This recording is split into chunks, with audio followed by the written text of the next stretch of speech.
Young Indian एक company है और एसोसिएटेड जर्नल्स लिमिटेड एक कंपनी है। झूठ फैलाया जाता है कि यंग इंडियन ने एजेएल को टेक ओवर कर लिया है, ये झूठ है।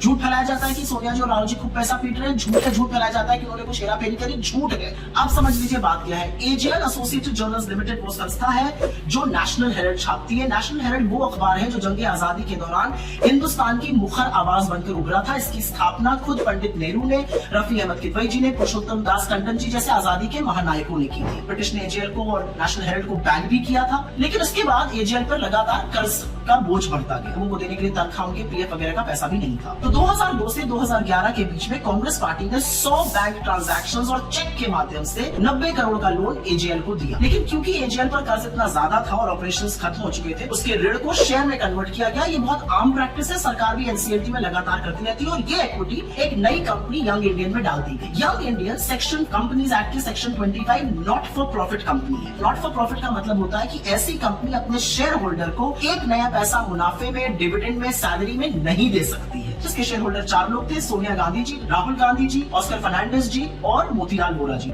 एजेएल के 700 शेयर होल्डर्स थे। ईजीएम में उन्होंने अप्रूव किया, तब डेट इक्विटी में कन्वर्ट हुआ और यंग इंडियन भी एक शेयर होल्डर बन गया। 2023 में ईडी ने प्रोविजनल ऑर्डर ऑफ अटैचमेंट जारी किया। 10 अप्रैल 2024 को ट्राइब्यूनल ने इस प्रोविजनल ऑर्डर ऑफ अटैचमेंट को कंफर्म किया और शर्त ये थी कि 365 दिन विद इन 365 डेज चार्जशीट दायर होनी। अगर चार्जशीट दायर ना होती तो केस खत्म हो जाता। अगर आपके पास साक्ष्य थे, सबूत थे, 12 सालों से ये केस चल रहा है, आपके पास तथ्य थे, तो आपने पहले क्यों नहीं चार्जशीट दायर कर दी? आपको 365वें दिन के लिए इंतजार क्यों करना पड़ा? असलियत तो यह है कि नरेंद्र मोदी जी ने ईडी, सीबीआई और इनकम टैक्स जैसी एजेंसीज को भाजपा का पालतू फ्रंटल बना दिया है और उससे सिर्फ विपक्ष को प्रताड़ित किया जाता है, परेशान किया जाता है।